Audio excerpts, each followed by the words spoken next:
अब सीन बहुत इंटेंस हो जाता है। विल का यूजुअल और काम एटीट्यूड गायब हो जाता है। वो सीधा ओपस के पास जाता है, उसकी गर्दन पकड़ता है और उसको जोर से जमीन पर गिरा देता है। फिर विल उसके पीछे जाता है और उसका हाथ पकड़कर ऐसे ट्विस्ट करता है कि वो टूट सकता है। विल नोबल को याद दिलाता है कि उसने पहले ही अपना फैसला ले लिया है। ओपस कुत्ते की तरह वहां पर रो रहा होता है, लेकिन फिर भी विल उसका हाथ छोड़ता नहीं है और उसका हाथ क्रैक करता है और टूट जाता है। अब ओपस दर्द से वहां पर रो रहा था, लेकिन वो नोबल अभी भी टूटा नहीं था। वो अभी भी रिवेंज को लेकर उतना ही डिटरमाइंड था। वो बोलता है कि अकेडमी उसे माफ नहीं करेगी, तुमने मेरा हाथ तोड़ दिया है। लेकिन वो भूल गया था कि विल एक हीलर है। विल एक्चुअली एक हीलर था और वो भी बहुत ही कमाल का हीलर था, इसीलिए उसके हाथ को दोबारा ठीक कर देता है। और इसका मतलब ये भी था कि उसका हाथ दोबारा भी टूट सकता है। दोबारा से क्रैक की आवाज आती है। ओपस फिर दर्द से टूट जाता है। विल उसका हाथ दोबारा से हील करता है और ये साइकिल कंटिन्यू होता है।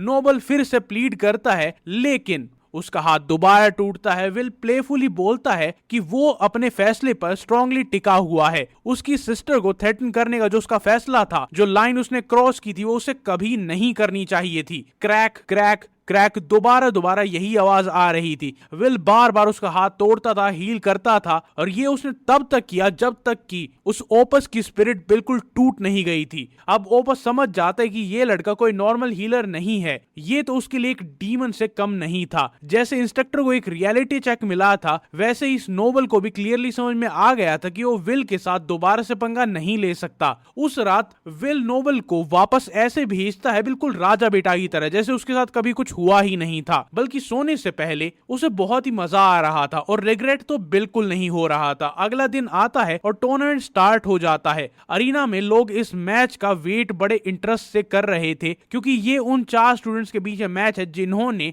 राउंड 1 को क्लियर किया। अब उन सब को एक दूसरे के खिलाफ फाइट करनी थी। उनमें से एक एरिका भी थी। विल ये देखकर सरप्राइज होता है, क्योंकि एरिका ने उसके एक्सपेक्टेशन से ज्यादा अच्छा परफॉर्म किया था। अपेरेंटली एरिका ने खुद को फायरवॉल के अंदर केज कर लिया था। उसकी फ्लेम्स देखकर कोई भी उसके पास आने की हिम्मत नहीं कर पा रहा था, और सिंपल वर्ड्स में एरिका ने एक भी मूव प्ले नहीं किया था, उसके बाद भी वो जीत गई थी। लेकिन विल को लगता था कि स्टोरी इतनी सिंपल नहीं हो सकती। कुछ तो उसे ऑफ लग रहा था कि इतनी सिंपल चीज तो नहीं है, क्योंकि बाकी सारे स्टूडेंट इतने ना बेवकूफ है ना ही कमजोर हैं। एरिका विल से बोलती है कि वो उसके साथ थोड़ा सा आराम से फाइट करे, लेकिन विल ऐसा इंसान है ही नहीं जो कि फाइट में इंटेंशनली वीक प्ले करे। वो ऑल आउट जाने का डिसाइड करता है। एरिका बोलती है अगर वो विल को हरा देती है तो उसको और भी ज्यादा अच्छी इवैल्यूएशन मिलेगी और ज्यादा स्कॉलरशिप मिलेगी। और फिर उनका एपिक शोडाउन स्टार्ट होता है। एरिका का पहला अटैक एक हॉट फायरबॉल होता है। विल उस फायरबॉल को डायरेक्टली ब्लॉक करता है। ये एक सिंपल फायर स्पेल लग रहा था, इसमें कुछ भी स्पेशल नहीं दिख रहा था। विल की हीलिंग मैजिक भी इंजरी को हील कर पा रही थी या फिर वो रीजनरेट कर रहा था। इसी सिंपल मूव की वजह से विल एरिका को थोड़ा सा अंडर एस्टिमेट कर देता है, लेकिन फिर उसको कुछ डेंजरस नोटिस होता है। जो स्पेल उसको हिट कर चुका था वो सिर्फ सिंपल अटैक नहीं था, वो एक ट्रैप था। एरिका वही अटैक रिपीट करती है और बार बार वही फायरबॉल लॉन्च करती है, लेकिन उसकी फ्लेम्स में एक स्पेशल चीज ये थी कि वो फ्लेम्स बुझ नहीं रही थी। एरिका की फायर पावर तो बहुत ज्यादा कम थी, लेकिन उसकी जो फ्लेम्स आ रही थी उसकी ड्यूरेशन की कितनी देर तक चलती थी वो बहुत ज्यादा थी। अगर विल एक्टिव रिकवरी मेंटेन भी करता है तब भी रिपीटेड डैमेज की वजह से उसे बहुत ज्यादा नुकसान हो सकता है। विल को याद भी आता है कि लास्ट टाइम पर जब वो प्रूव करने के लिए आया था बेसिक ऑफेंसिव मैजिक में, एग्जाम में वो चीट कर रहा था, तब उसने एरिका की फ्लेम्स मांगी थी और वो फ्लेम्स कुछ ज्यादा ही टाइम तक जल रही थी। और इससे ये भी एक्सप्लेन हो जाता है कि प्रिलिमिनरी राउंड में जहां पर इतने सारे स्टूडेंट थे जो कि स्ट्रॉन्ग थे,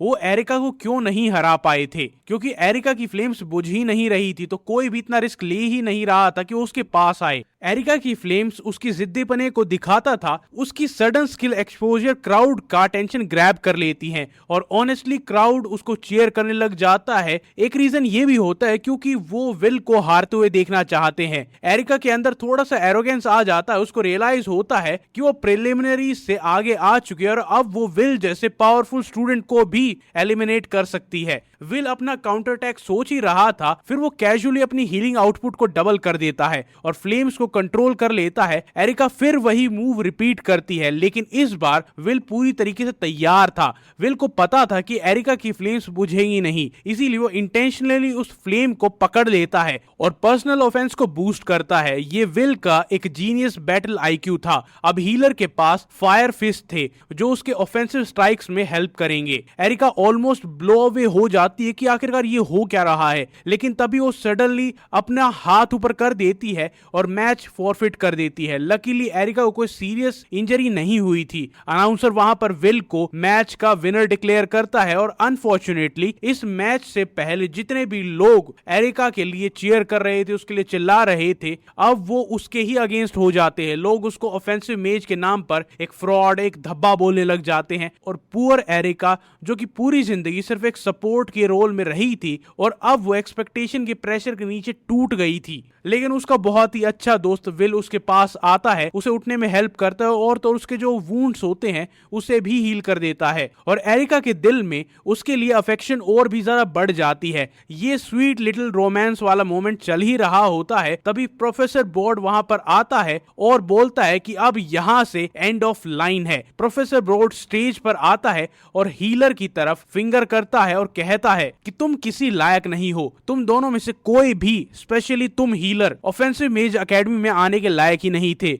और इससे आगे तुम जा भी नहीं पाओगे। उसको सबसे ज्यादा गुस्सा इस चीज पर आता है कि एरिका जो कि एक ऑफेंसिव मेज थी, वो विल जैसे हीलर के अगेंस्ट में मैच को क्विट कर देती है। उसकी बातें एरिका को बहुत ज्यादा डरा देती है। विल सोचता है कि क्या एक इंस्ट्रक्टर को ऐसे बिहेव करना सच में ठीक होता है, लेकिन वो इंस्ट्रक्टर अपने सुपरवाइजर वाली पोजीशन को शो ऑफ करता है और बोलता है कि उसका काम सच सीधे सीधे बोलना है, उसके हिसाब से एनकरेजमेंट है। लेकिन जाते जाते वो विल को कंफर्म कर देता है टूर्नामेंट से सिर्फ एक ही सक्सेसफुल कैंडिडेट निकलेगा। तब वही कैंडिडेट विल के पास आता है, ये साइरस है और दोनों के बीच में एक बहुत ही शॉर्ट इंटरेक्शन होता है। साइरस बात करते वक्त विल की तरफ देखना भी जरूरी नहीं समझता, वो सिर्फ स्ट्रेंथ में बिलीव करता है और इंस्ट्रक्टर बोर्ड के वर्ल्ड व्यू से अग्री भी करता है। विल को इस बात से कोई प्रॉब्लम नहीं होती है, लेकिन साइरस के पास एक लास्ट बात होती है। वो ऑनेस्टली एक्सेप्ट करता है कि विल स्ट्रांग है, लेकिन साथ ही वो बोलता है कि अपनी फिलॉसफी को करेक्ट प्रूव करने के लिए वो मैच को जरूर जीतेगा। अब साइरस के टैलेंट को समझते हैं। विल को याद आता है कि उसने अपनी पास्ट लाइफ में साइरस का नाम सुना था। साइरस एक ऐसा इंसान था जिसके पास insane level of offensive magic था। उसकी जीत ऐसी लगती थी जैसे उसके सामने कोई टिक ही नहीं सकता। फाइनल मैच अब साइरस और विल के बीच में स्टार्ट होने वाला था। विल समझ जाता है कि अगर उसको एकेडमी से एक्नॉलेजमेंट चाहिए तो उसको यहाँ प्रोडिजी साइरस को हराना ही होगा। इसीलिए विल का एक सिंपल सा गोल था और वो था सिर्फ और सिर्फ ये मैच जीतना। उसके बाद एकेडमी में उसकी लाइफ थोड़ी सी शॉर्ट हो जाएगी। फाइनल मैच स्टार्ट होता है। साइरस अपनी जगह से एक ओवरवेलमिंग ट्विस्टर रिलीज करता है। अटैक बहुत ज्यादा स्पेस ले लेता है, इसीलिए विल को बहुत ही केयरफुली डॉज करना पड़ता है। विल अपनी लिमिट ब्रेकिंग स्पीड से काउंटर करता है। वो अपनी लाइटनिंग फास्ट स्पीड से साइरस की तरफ बढ़ता है फुल पावर के साथ, लेकिन बीच में ही वो दोबारा से एक और ऑल आउट वॉर उस पर कर देता है, जिसकी वजह से विल को दूर हटना पड़ता है। ये विल के लिए एक प्रॉब्लम होती है क्योंकि बिना क्लोज प्रॉक्सिमिटी के वो कोई सीरियस अटैक नहीं कर सकता। दोनों पावरफुल फोर्सेस की तरफ फाइट करते रहते हैं। साइरस विल की स्पीड नोटिस करता है, वो अपना हैंड रेज करता है और विल की तरफ एक इंटेंस विंड का बर्स्ट थ्रो करता है। विल समझ जाता है कि पहले वाला टोर्नेडो इस विंड के सामने कुछ भी नहीं था। ये विंड पूरे एरिया को उड़ा सकती है। विल अपने फीट पर टिकने में थोड़ा सा स्ट्रगल करता है। अब विल अपनी न्यू स्किल्स दिखाने का टाइम सही समझता है। वो अपना हैंड ग्राउंड पर रखता है और एक ह्यूज ट्री नीचे से ग्रो होना शुरू हो जाता है। क्राउड में एरिका हीलिंग मैजिक की इस एबिलिटी को देखकर अमेज रह जाती है और क्राउड में जितने भी लोग होते हैं वो सोचते हैं कि ऐसा कैसे हो सकता है। थोड़ा पहले विल ने ये स्किल प्रोफेसर वेरोनिका के सामने दिखाई थी। उसने एक्सप्लेन किया था कि उसने प्लांट में लाइफ एनर्जी को इन्फ्यूज किया, जिससे प्लांट रैपिडली ग्रो करना शुरू कर गया। विल ने पहले अटैक मैजिक के बारे में पढ़ा था जिसमें ये प्लांट को मैनिपुलेट किया जा सकता था, इसीलिए उसने हीलिंग मैजिक के साथ ये स्किल को यूज करने का सोचा था। वो अपनी टैक्टिक्स के नए तरीके को अडेप्ट करने की सोच ही रहा होता है, लेकिन उस टाइम पर वो सडनली थोड़ा डगमगाने लग जाता है और प्रोफेसर वेरोनिका उससे गिरने से बचा लेती है। लेकिन विल सरप्राइज होता है क्योंकि इतना सडन मैना एग्जॉशन उसने एक्सपेक्ट नहीं किया था कि उसका सारा मैना ही खत्म हो जाएगा। बुक ने क्लियरली ये नहीं बताया था कि ये टेक्निक इतनी हैवीली माना पर रिलाय करती है और वेरोनिका उसे समझाती है कि डिस्ट्रॉय करना बहुत ही आसान चीज होती है, लेकिन किसी चीज को हील करना वो बहुत ही माना कंज्यूमिंग टास्क होता है। इसीलिए हीलिंग मैजिक में ज्यादा माना लगता है और अब तुम हीलिंग मैजिक से ऑफेंसिव मैजिक को यूज कर रहे हो, जो कि सबसे इनएफिशिएंट वे है माना को यूज करने का, और इसके कॉन्सिक्वेंसेस ये होंगे कि तुम्हारा मैना बहुत जल्दी खत्म हो सकता है। और इसीलिए विल डिसाइड करता है कि वो इसे सिर्फ और सिर्फ स्पेशल मोमेंट्स के लिए ही यूज करेगा। अब बैक टू प्रेजेंट यहाँ पर विल बैटलफील्ड में ये स्किल इसलिए यूज करता है क्योंकि उसकी अटैक मैजिक ज्यादा एफिशिएंट नहीं थी, इसीलिए वो इस मूव पर रिलाय करता है। वो ट्री फुली ग्रो हो जाता है, साइरस विंड ब्लेड से अटैक करता है और उसको बीच में से काट देता है। ये देखकर विल अलर्ट हो जाता है। साइरस के मैजिक में टोर्नेडोज होते हैं जो कि एनिमीज को पूरा पूरा निगल लेते हैं, स्टॉर्म्स होते हैं जो कि वाइड एरिया को उड़ा देते हैं, उसकी विंड ब्लेड्स बड़े बड़े ऑब्जेक्ट्स को काटने के लिए होते हैं और टोर्नेडो उसके अराउंड फॉर्म होता है जिससे कोई भी उसके पास नहीं आ पाता है। विल समझ जाता है कि साइरस को टॉप कैंडिडेट बोलने का एक पर्टिकुलर रीजन था कि कोई भी उसके आसपास नहीं आ पा रहा था और उसका मैजिक सच में कमाल का था, लेकिन विल भी इस मैजिक के अगेंस्ट खुद को स्ट्रॉन्गर बनाना चाहता है। वो साइरस की डायरेक्शन में लीप करता है। इंस्टेंटली साइरस अपने अराउंड एक टोर्नेडो बना लेता है और विल को नीचा दिखाते हुए बोलता है कि चाहे कुछ भी कर ले तू मुझ तक नहीं पहुंच पाएगा। और एक तरह से वो गलत भी नहीं था। जैसे ही विल टोर्नेडो के पास जाने की कोशिश करता है, टोर्नेडो उसे दूर थ्रो कर देता है। साइरस स्माइल करता है, लेकिन सडनली उसको कुछ फील होता है कि कुछ तो गलत हुआ है। वो अपने शोल्डर की तरफ देखता है और वहां पर एक लकड़ी का टुकड़ा उसके अंदर घुसा हुआ था। उसके फेस पर कंफ्यूजन दिखाई देता है और वो एक्सप्लेनेशन मांगते कि ये कैसे हुआ। विल कॉन्फिडेंटली अपनी टैक्टिक को रिवील करता है। विल जानता था कि साइरस अपने नीचे वाले ग्राउंड को प्रोटेक्ट नहीं कर सकता है, इसीलिए अंडरग्राउंड प्लांट ने अपनी रूट्स हर डायरेक्शन में भेजी थी और इसी वजह से साइरस के शोल्डर पर एक अटैक हो पाया था। विल सोचता है कि साइरस प्रोफेसर बोर्ड के बारे में बहुत ज्यादा चिंता करता है क्योंकि दोनों की पर्सनैलिटीज एक दूसरे से बहुत अलग हैं। साइरस दर्द में कर्रा रहा होता है, लेकिन तब भी वो क्लियर करता है कि टीचर उसको इंस्ट्रक्ट करता है क्योंकि टीचर स्ट्रॉन्ग है। विल उससे एक और सवाल पूछता है क्योंकि साइरस एक वेल नोन फैमिली से बिलोंग करता था। तब साइरस अपनी फैमिली का सच बताता है। उसकी फैमिली में मैजिक एबिलिटी सबसे ज्यादा मैटर करती है।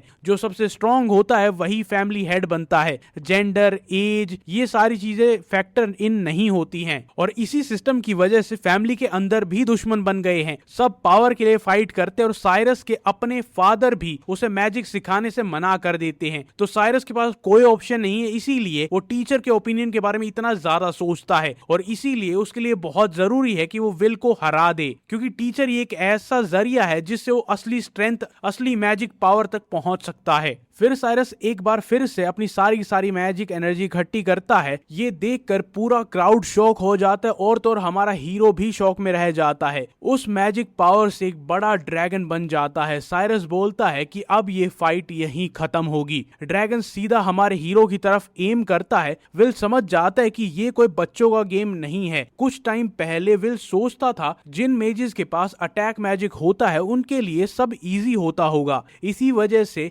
वो और ज्यादा मेहनत करना चाहता था। लेकिन अब उसको समझ आता है कि सिर्फ टैलेंट काफी नहीं होता है, सिर्फ स्ट्रॉन्ग होना काफी नहीं होता है, सिर्फ ब्लड लाइन काफी नहीं होती, सिर्फ टैलेंट काफी नहीं होता है। बहुत सारी चीजें एक साथ काम करती हैं तब जाकर कोई टॉप लेवल का अटैक मेज बनता है। ये सब सोचकर विल साइरस से बोलता है कि वो उसे इस फाइट में हराना चाहता है। साइरस उसकी ये बात सुनकर बिल्कुल कंफ्यूज हो जाता है और विल अपना हाथ जमीन पर रखता है और अपना स्पेशल सीड यूज करने की तैयारी करता है। फिर वो एक बार फिर से एक ट्री उगाता है जिसका नाम ड्रेजल होता है। उस प्लांट की सबसे खास बात ये होती है कि वो बहुत तेजी से बढ़ता है। ये बाकी प्लांट से कहीं ज्यादा मैना यूज करता है, लेकिन इससे फायदा ये भी है कि विल इसमें जब तक मैना डालता रहेगा तब तक ये ग्रो करता रहेगा। साइरस दोबारा से विंड ब्लेड से अटैक करता है। उसका अटैक ट्री को फिर से बीच से काट देता है और ट्री का एक हिस्सा हवा में उड़ जाता है। लेकिन जब साइरस ऊपर देखता है तो जो ब्रांच कट कर ऊपर गई थी वो अब और ज्यादा ज्यादा ग्रो हो चुकी है और एक ट्री बन चुका है और वो सीधा साइरस की तरफ गिर रहा होता है। विल सोचता है कि क्योंकि साइरस अपनी मैजिक विंड ड्रैगन को बनाने के लिए ज्यादातर मैना यूज कर चुका है, इसीलिए अपने आप को प्रोटेक्ट करने के लिए उसके पास ज्यादा मैना नहीं होगा। और विल की ये बात सही निकलती है, बड़ा सा ट्री साइरस के ऊपर गिर जाता है। अब इसके बाद साइरस ऊपर की तरफ देखता है जहां पर विल खड़ा हुआ था और उसके हाथ में एक नाइफ था जो सीधा साइरस की तरफ पॉइंटेड था। साइरस समझ जाता है कि वो हार चुका है। विल को विनर अनाउंस किया जाता है। क्राउड वहां पर जोर जोर से चीयर करने लग जाता है क्योंकि किसी ने नहीं सोचा था कि साइरस हार जाएगा और किसी ने ये तो बिल्कुल नहीं सोचा था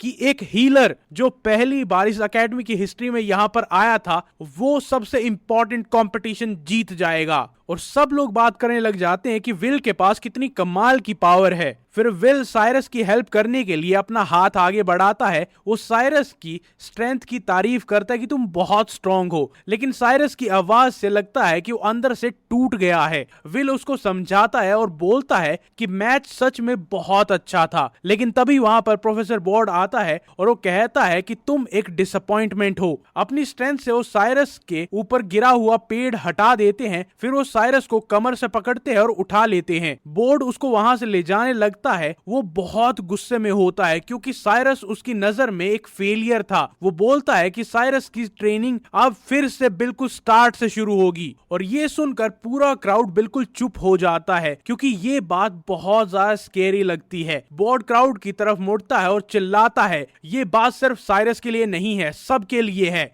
वो बहुत ज्यादा गुस्से में होता है क्योंकि उसको बिलीव ही नहीं हो रहा था कि एक हीलर फर्स्ट प्लेस हासिल कर सकता है। हीलर उसकी नजरों में कीड़े की तरह होते हैं जो कुछ नहीं बस बॉटम फीडर्स होते हैं और हुक्म मानने के लिए होते हैं। अब विल भी समझ जाता है कि प्रोफेसर बोर्ड का गुस्सा लिमिट क्रॉस कर चुका है। वो साइरस को डिफेंड करना शुरू करता है। विल बोलता है कि साइरस की स्ट्रेंथ सच में कमाल की थी और हारने का मतलब ये थोड़ी होता है कि वो कमजोर है। विल अपने ओपोनेंट को और डिफेंड करने वाला होता है, लेकिन बोर्ड गुस्से में उसको चुप करा देता है। फिर बोर्ड विल की तरफ चलने लगता है। वो साइरस को डिफेंड करने वाले विल की बातों को मजाक समझता है, उसका मजाक बनाता है। बोर्ड साइरस को साइड में फेंक देता है और विल को एक बेवकूफ लड़का बोलता है। वो कहता है कि मैच में सिर्फ स्ट्रेंथ होती है, कोई बेस्ट होता है और उसी से रिजल्ट मिलता है, जो लूजर होता है वो हार जाता है। End of topic. अपने इमोशंस में बहकर बोर्ड बोलता है कि जो हार जाता है वो फिर कचरे से ज्यादा कुछ नहीं होता है। विल ये सुनकर डिस्टर्ब हो जाता है क्योंकि बोर्ड ने अपने डिसाइपल के बारे में इतनी बुरी बात बोली थी। विल उससे आर्ग्यू करता है और उसे बोलता है कि हीलर होने का मतलब ये नहीं होता है कि बोर्ड जो चाहे वो बोल सके। बोर्ड की आंखों में गुस्सा और ज्यादा बढ़ जाता है, किसकी इतनी हिम्मत कैसे हुई कि मुझसे जबान लड़ा रहा है। और विल को नीचा दिखाने के लिए वो पूरी कोशिश करता है। वो बोलता है कि तुम भी बहुत जल्दी वीक साइड पर ही फेंक दिए जाओगे क्योंकि हीलर होने की कोई वैल्यू नहीं होती है। फिर बोर्ड विल को टॉन्ट करते हुए कहता है कि तुम्हारा मैना लेवल बहुत ज्यादा कम है और ज्यादा कम हो चुका है। और ये सुनकर विल थोड़ा शॉक हो जाता है कि इसे कैसे पता है। और बोर्ड ये बात बहुत ही स्पेसिफिकली बोलता है कि वीक लोग बिल्कुल पैरासाइट की तरह होते, वो स्ट्रॉन्ग लोगों को भी मरवा देते हैं। अब इतना कुछ सुनने के बाद विल को अपने पास्ट की याद आ जाती है। उसको फ्लैशबैक आता है जहां पर पास्ट लाइफ में भी बोर्ड उसको ऐसे ही बोलता था कि तुम कमजोर हो, तुम ये हो वो हो। तब भी विल अपने आप को डिफेंड करने की कोशिश करता है और वो चिल्लाकर बताना चाहता था कि हीलर्स की भी दुनिया को उतनी ही जरूरत है, अगर हीलर्स नहीं होंगे तो बैलेंस खत्म हो जाएगा। अब बोर्ड विल को छोड़ देता है और फिर उसको याद आता है कि बोर्ड का एक डिसाइपल होता था जो कि आगे फ्रंट लाइन पर लड़ रहा था ताकि जो लोग पीछे हैं वो भाग सके, और वो ज्यादातर हीलर्स थे। लेकिन जब हीलर्स भाग रहे थे तो वहां पर कुछ वीक मॉन्स्टर थे जिन्होंने सब कुछ खत्म कर दिया था और बोर्ड के डिसाइपल को भागने का भी मौका नहीं मिला था। इसीलिए उसने कहा था कि वीक लोग स्ट्रॉन्ग लोगों को भी मरवा देते हैं। और बोर्ड चिल्लाकर कहता है, साइरस से बात करता है कि तुम्हें कभी भी ऐसे घटिया लोगों के लिए नहीं मरना है। और प्रैक्टिकल साइड से देखें तो प्रोफेसर गलत भी नहीं था क्योंकि बहुत सारे हीलर्स अपनी हीलिंग में तो कमाल के होते हैं लेकिन वो अटैक में बिल्कुल भी प्रैक्टिस नहीं करते, जिसकी वजह से वो बहुत ज्यादा लोगों को, और अगर कोई वीक है तो एंड में चाहे वो कुछ भी हो उसकी जान जा सकती है। इसीलिए लोगों को सरवाइव करने के लिए ट्रेनिंग करनी ही पड़ती है। लेकिन फिर भी एक टाइम ऐसा आएगा जब मॉन्स्टर और भी ज्यादा डेंजरस और वायलेंट हो जाएंगे, और जब ऐसा होगा तब स्ट्रॉन्ग लोगों को सेल्फिश नहीं बनना होगा, वो ऐसा नहीं कर सकते। ऐसे मोमेंट पर उन्हें हर किसी किसी की जान बचानी होगी। अब स्टोरी प्रेजेंट में वापस आती है और हमारा हीरो प्रोफेसर बॉर्ड को डुअल के लिए चैलेंज करता है। वो चाहता है कि बॉर्ड उसको एक्नॉलेज करे। बॉर्ड उसका मजाक उड़ाता है और चैलेंज को एक्सेप्ट कर लेता है। उसको पूरा कॉन्फिडेंस होता है कि एक सिंपल हीलर कभी भी उसको नहीं हरा सकता।